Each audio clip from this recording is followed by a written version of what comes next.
Praise the lord. దేవుడు మనల్ని ప్రేమించి మనకు మరొక దినాన్ని అనుగ్రహిస్తూ వచ్చారు. అందును బట్టి దేవునికి స్తోత్రం.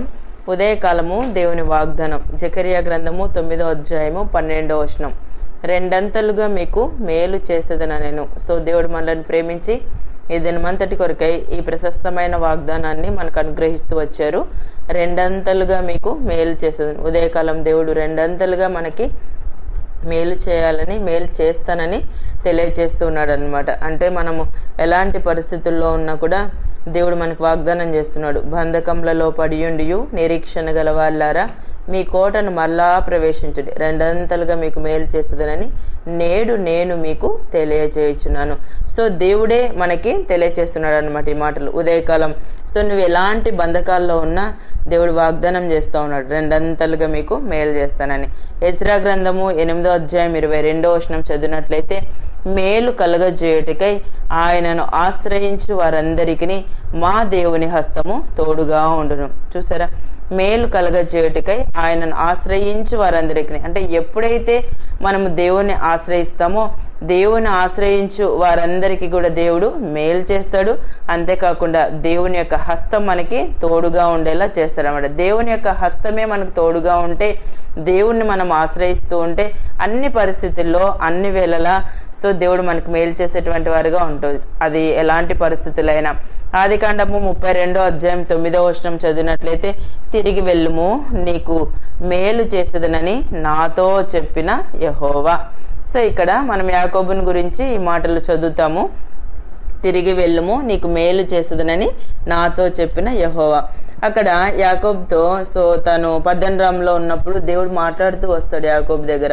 అయితే యాకోబు వాటన్నిటినీ సో విని, సో నువ్వు చెప్పావు కదా ప్రభా, మళ్ళీ మేలు చేస్తానని చెప్పావు కదా, మళ్ళీ నాకు చేయమని అక్కడ వాళ్ళ అన్న అయినటువంటి ఏషావు తనను ఎదుర్కొంటున్నాడని దేవదూతలు తనకు తెలియపరుస్తూ వచ్చినప్పుడు మిక్కిలి భయపడి దేవుని యొక్క సన్నిధిలో ప్రార్థించినట్లుగా మనం దేవుని యొక్క వాక్యంలో చదువుతాం. మనం ఆదికాండం 32వ అధ్యాయం 1వ వచనం చదివితే, యాకోబు తన త్రోవను వెళ్ళుచుండగా దేవదూతలు అతనిని ఎదుర్కొనిరి. చూసారా, దేవదూతలే యాకోబుని ఎదుర్కొంటూ వచ్చారు. అంతేకాకుండా సో ఆ దేవదూతల్ని ఏషావు దగ్గరకు పంపినట్లుగా మనం దేవుని యొక్క వాక్యంలో చదువుతాం. వారే వచ్చి ఏషావు ఇలాగా 400 మందితో నీ మీదికి వస్తున్నాడని తెలియపరుస్తారు అనమాట.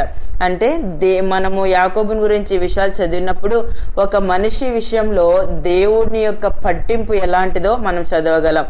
సో దేవునికి అంత అవసరం లేదు, కానీ యాకోబు విషయంలో తను అడిగిన ప్రతిదీ తనకు అనుగ్రహిస్తూ ఉన్నారు. సో తను అక్కడ పద్దనరాములో ఉన్నంత కాలం కూడా దేవుడు తనకు తోడుగా ఉంటూ వచ్చాడు. సో లాభాన్ని ఎన్ని మార్లు తనను మోసం చేసినా గానీ దేవుడు మాత్రం ఎక్కడ మోసగించబడకుండా యాకోబుతో ఏదైతే వాగ్దానం చేస్తూ వచ్చాడో ఆ వాగ్దానాలు నెరవేర్చినట్లుగా మనం దేవుని యొక్క వాక్యంలో చదువుతాం. సో అన్ని పరిస్థితుల్లో నుంచి యాకోబుని దేవుడు తప్పిస్తూ వచ్చాడు కదా ఇక్కడ.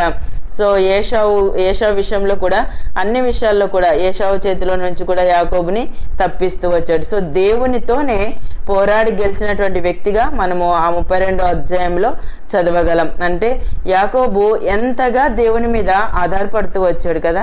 సో దేవుణ్ణి ఆ విధంగా ఆశ్రయిస్తూ వచ్చాడు. అందుకే యాకోబు యొక్క జీవితంలో దేవుని హస్తం తోడుగా ఉంది. అంతేకాకుండా సో నువ్వు చెప్పావు కదా ప్రభా, తిరిగి వెళ్ళుము, నీకు మేలు చేసేదని నేను నాతో చెప్తూ వచ్చావు కదా. సో వాగ్దానం, ఆ మాట నెరవేర్చు అని దేవుని యొక్క సన్నిధిలో ప్రార్థన చేస్తూ వచ్చాడు.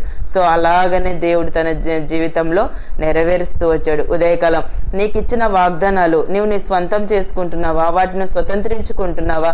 సో అబ్రహాం వాటిని స్వతంత్రించుకొని వాటి ద్వారా సో మేలు పొందుతూ వచ్చాడు. సో ఉదయకాలము నీకున్న పరిస్థితి అది ఏదైనా, అది కష్టమైనా, ఇబ్బంది అయినా, అనారోగ్యమైనా, చెప్పుకోలేని సమస్య అయినా, ఉదయకాలం సో ఎన్నో పరిస్థితుల గుండా నువ్వు వెళ్తా ఉండవచ్చు. సో ఈ మనిషి యొక్క జీవితమే శ్రమలు కదా, ఈ మనిషి యొక్క జీవితమే కష్టం, నీ జీవితమే మనకు ఒక ముళ్ళబాట. ఇలాంటి పరిస్థితుల్లో నువ్వు ఉదయకాలము సమాధానం లేకుండా ఉన్నావా?